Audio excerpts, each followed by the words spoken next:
नवी मुंबई विमानतळावरती माफ करा, आता वेगळी बातमी आहे। एक इंटरेस्टिंग बातमी आहे। अतिशय उत्कंठा लागून राहिलेल्या नवी मुंबई विमानतळाचा आज विमानांच्या घिरट्या पाहायला मिळाल्या। नवी मुंबई विमानतळावरती विमान सिग्नल यंत्रणेची चाचणी झाली। 2 विमानांच्या माध्यमातून नवी मुंबई सिग्नल टेस्टिंग झाली।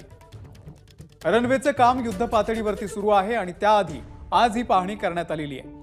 गेल्याच आठवड्यामध्ये केंद्रीय हवाई वाहतूक राज्यमंत्री मुरलीधर मोहोळ यांनी विमानतळाला भेट देत या ठिकाणचा आढावाही घेतलेला होता।